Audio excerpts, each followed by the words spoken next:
গ্রেডের আমাদের 15তম গ্রেড চাই। এটা আমাদের শিক্ষাগত যোগ্যতার প্রেক্ষিতে আমরা আমাদের 15তম গ্রেড চাই।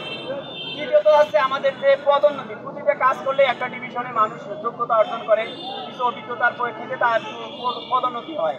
কিন্তু রেলওয়ে এমন একটা ধীর গতি, মানে slow and steady win the রেসের মতো আমাদের এমন একটা ধীর গতি সম্পন্ন সেক্টর, যেখানে মানে পদ আছে কিন্তু পদোন্নতির কোনো খোঁজ খবর নাই।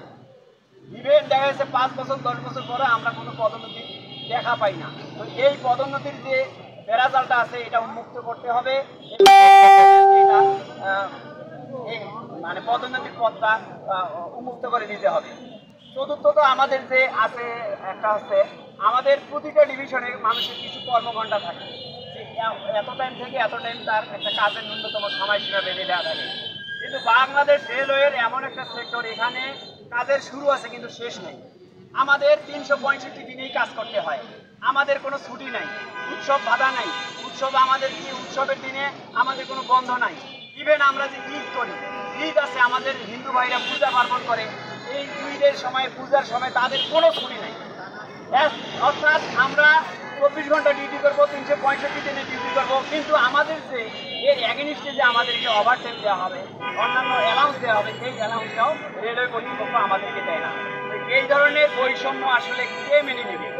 এই বৈষম্যমুক্ত 24-এর পরবর্তী বৈষম্যমুক্ত বাংলাদেশে এই ধরনের বৈষম্য আমার জানা মতে অন্য কোনো ডিভিশনে নাই, থাকতে পারে না। তো আমাদের আরও বিভিন্ন দাবি দেওয়া আছে, যেমন আমাদের পয়েন্টসম্যানের কাজ হলো পয়েন্ট করা, পয়েন্ট অপারেট করা। এই পয়েন্ট অপারেট করতে গেলে আমাদের কিন্তু জীবনের মানে খুবই সেন্সিটিভ একটা কাজ। যেমন আমরা জানি যে পুলিশ হচ্ছে জনগণের বন্ধু, তাই নয় কি? আমরা সবাই জানি। কিন্তু আমাদের ডিভিশনে আমরা যদি জনগণের বন্ধু বা যাত্রী সাধারণের বন্ধুকে নির্বাচন করতে চাই, অবশ্যই পয়েন্টসম্যানকে নির্বাচন করতে হবে। কারণ যা এই পয়েন্টসম্যান গুরুত্বপূর্ণ, এই পয়েন্ট অপারেট করে যাত্রী সাধারণের যানবাহনের নিরাপত্তার সাথে দিন নাই, রাত নাই, ঝড় নাই, বৃষ্টি নাই, আমরা জীবনের ঝুঁকি নিয়ে তাদের যানবাহনের নিরাপত্তার সাথে আমাদের এই হাজার হাজার কোটি টাকার রেলের সম্পত্তির রক্ষণাবেক্ষণের এবং নিরবিচ্ছিন্ন ট্রেন চলাচলের সাথে আমরা কাজ করে যাই। কিন্তু আমাদের কাজের বেলায় আমরা কাজই আছি, কিন্তু দিন শেষে আমাদের কোনো মূল্যায়ন নাই, আমাদের মজুরি নাই। এই জন্য আমরা আজকের এই মানববন্ধনে অংশগ্রহণ করছি। আমরা আপনাদের মাধ্যমে, আপনাদের ইলেকট্রনিক প্রিন্ট স্ক্রিনের মাধ্যমে আমাদের রেলওয়ে তথা রেলের ঊর্ধ্বতন কর্তৃপক্ষকে জানান দিতে চাই যে আসলে এই ধরনের বৈষম্য আপনারা আপনাদের মাথা থেকে আপনারা এটা সংশোধন করেন। এটা সংশোধন করার বেটার অপরচুনিটি আপনাদের মাঝে আছে। এটা মানে আপনার ইচ্ছা করলেই নিমিশে এটা মানে পরিবর্তন করা যায় এবং এই সংশোধনীগুলো সংশোধন করা যায়। তো আপনাদের মাধ্যমে এটার উদাত্ত আহ্বান জানাবো, আপনারা আমাদের এই বৈষম্যগুলা, আমাদের এই ন্যায্য দাবি, এটা বলবো না, এটা আমাদের অধিকার, এই অধিকারগুলো থেকে আপনারা আমাদেরকে বঞ্চিত করবেন না।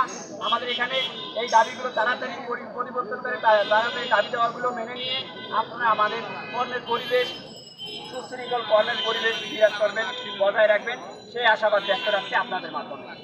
এই বলে আমার বক্তব্য শেষ করছি। ধন্যবাদ। আসসালামু আলাইকুম।